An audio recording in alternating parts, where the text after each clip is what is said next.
पूरे 40 दिनों बाद तेजस्वी प्रसाद यादव ने खोला अपना मुंह। मुंह खोलते ही एनडीए नेता आ गए सकते में। सरकार को दे दिया अल्टीमेटम। पुनः 100 दिनों के बाद अब दोबारा खोलेंगे अपना मुंह। दोस्तों नमस्कार, मैं हूं आपका दोस्त एसके चौधरी। आखिर नेता प्रतिपक्ष तेजस्वी प्रसाद यादव पटना लौट गए, लेकिन पटना लौटते ही 40 दिनों के बाद वो अपने जुआ को खोले हैं।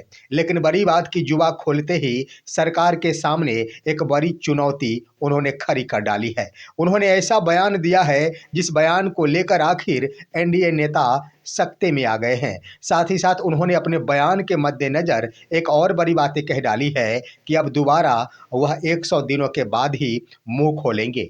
आइए दोस्तों, आज के इस वीडियो में हम चर्चा करते हैं कि तेजस्वी प्रसाद यादव के द्वारा वो कौन सी बातें कही गई जिसको लेकर एनडीए सरकार पूरी तरह सकते में आ गए हैं, जिसको लेकर एनडीए नेताओं के स्तर से अपने अपने स्तर से बयानें दी जा रही है। आइए दोस्तों, इस पर चर्चा करने से पहले मैं आपसे गुजारिश करूंगा, अगर आपने अभी तक हमारे इस चैनल शौर्या हिंदी न्यूज को सब्सक्राइब नहीं किए होंगे तो कृपया अभी सब्सक्राइब कर लेंगे।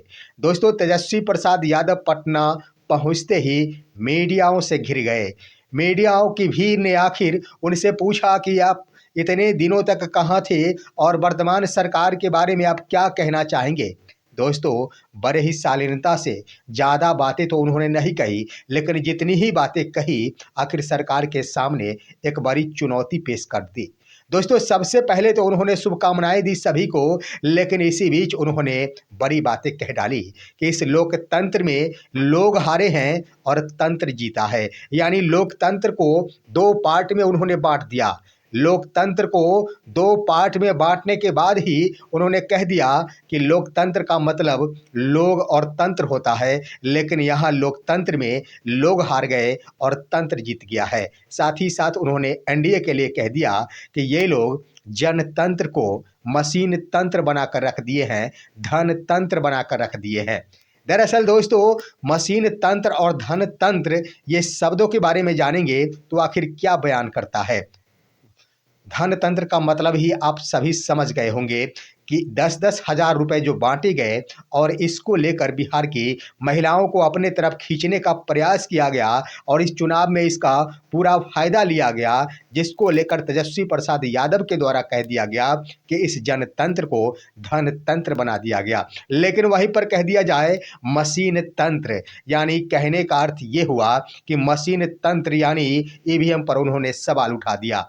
दरअसल दोस्तों, बीते विधानसभा चुनाव जो वर्ष 2020 में चुनाव हुआ था, उसमें तेजस्वी प्रसाद यादव जो मत प्राप्त किए थे उसके आधार पर 110 सीटें उनके गठबंधन को प्राप्त हुए थे। लेकिन गनीमत यहाँ पर देख लिया जाए कि इस बार के विधानसभा के चुनाव में पिछली बार से 32 लाख ज़्यादा वोट प्राप्त हुए। उसके बाद उनका यह गठबंधन 35 सीटों पर सिमट गई, जिसके कारण आखिर तेजस्वी प्रसाद यादव के जुआ से ये बातें निकल रही है कि मशीन तंत्र बन गया, यानी उन्होंने मशीनरी पर सवाल उठा दिया। मैं आपको बता देना चाहूँगा कि जब वो विदेश दौरे पर थे उसी वक्त आखिर कपिल सिब्बल से मुलाकात के क्रम में एक बयान दी थी। उसके क्रम में उन्होंने कहा था कि अदृश्य शक्ति ने ही इस चुनाव को जीत दिलवाई है। उसी अदृश्य शक्ति का रूप बदलकर उन्होंने मशीन तंत्र और धन तंत्र का प्रयोग किया। साथ ही साथ उन्होंने एक बड़ी बातें कह डाली कि 100 दिनों का मैं समय दे रहा हूं वर्तमान सरकार को। साथ ही साथ उन्होंने कहा कि मैं सकारात्मक राजनीति करता हूं। सकारात्मक राजनीति का मतलब हुआ कि ये नहीं कि उल्टा पुल्टा मैं बयाने दे दूं। उल्टा पुल्टा बयाने मैं कुछ नहीं दूंगा। 100 दिनों का अल्टीमेटम, 100 दिनों का समय देता हूं। सरकार ने जो घोषणा पत्र जारी की, चुनाव के मद्देनजर चुनाव के समय सरकार के द्वारा आम जनता से जो जो वादे किए गए वह 100 दिनों के अंदर पूर्ण होनी चाहिए। इसमें उन्होंने कई वादों का जिक्र भी किया। सबसे पहले उन्होंने कह दिया कि 2-2 लाख रुपए के जो वादे किए गए थे, हर महिलाओं के खाते में 2-2 लाख रुपए जाएंगे, ये वादे पूर्ण करने होंगे। 2-2 लाख रुपए देने होंगे। उसके बाद उन्होंने कहा कि हर जिले में 5-5 फैक्ट्रियां खोलने का वादा किया गया था। उन फैक्ट्रियों पर आखिर क्या कार्य हो रहा, जिलों में फैक्ट्रियां खुलनी शुरू हुई या फिर ना हुई, इसका भी हम परख करेंगे। उसके बाद उन्होंने कहा कि 1 करोड़ युवाओं को रोजगार देने की बातें माननीय मुख्यमंत्री के द्वारा चुनाव के मद्देनजर वादा किया गया। 1 करोड़ युवाओं को रोजगार मिलना चाहिए। दोस्तों यहाँ पर देखेंगे सिर्फ तेजस्वी प्रसाद यादव के द्वारा ये बातें नहीं की गई। उन्होंने कह दिया कि मैं 100 दिनों तक कुछ नहीं बोलूंगा।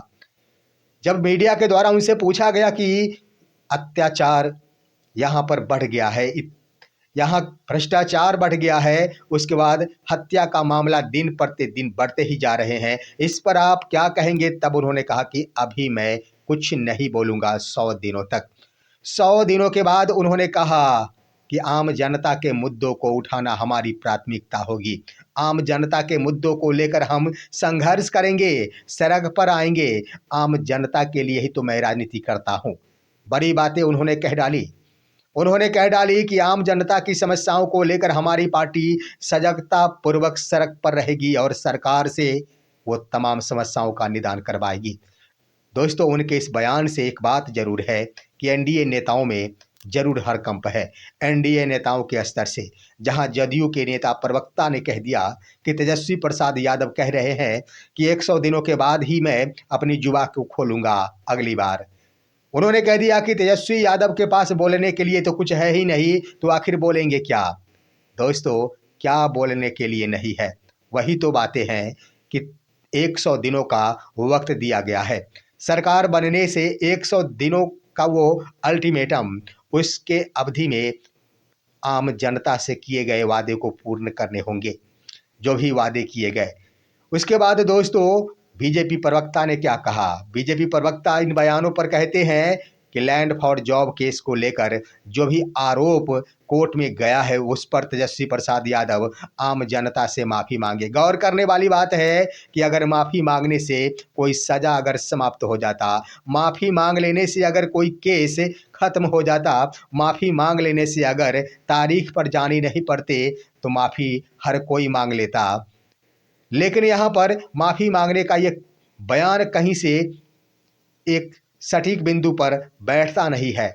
ये आखिर होता क्या है? यहाँ पर तो लड़ने के लिए पहले ही कह दिया गया है तेज प्रताप के द्वारा कि हम इसे मजबूती के साथ लड़ेंगे। तो यहाँ पर माफ़ी वाली बात से स्पष्ट होता है कि एनडीए नेता सख्ते में जरूर आ गए हैं, क्योंकि धन तंत्र और मशीनरी तंत्र की बातें जो उन्होंने की है, यह बड़ी बात है दोस्तों। ये वह भी बात सत्य है कि तेजस्वी प्रसाद यादव अंदर खाने बहुत कुछ तैयारी करके आए हैं और उसका पोल खोलेंगे वो बिहार भ्रमण के दरमियान। मशीनरी तंत्र का उपयोग कैसे होता है, किस तरह होता है, जरूर इसकी तैयारी किए होंगे। तभी तो आते आते पहली बातें उनके स्तर से की गई, तंत्र जीता है और एनडीए के द्वारा मशीन तंत्र बनाकर रख दिया गया है जनतंत्र को। दोस्तों ये है आज की खबर, लेकिन इतनी बात जरूर है कि तेजस्वी प्रसाद यादव पहली बार बोले लेकिन सरकार को अल्टीमेटम दे दिए हैं। इस पर आप क्या कहेंगे? अपनी राय कमेंट के माध्यम से दीजिए। हमारे इस वीडियो को ज़्यादा से ज़्यादा लाइक और शेयर कीजिए और अब दीजिए अपने दोस्त को इजाज़त। हम फिर मिलेंगे आपसे अगले वीडियो में, तब तक के लिए नमस्कार।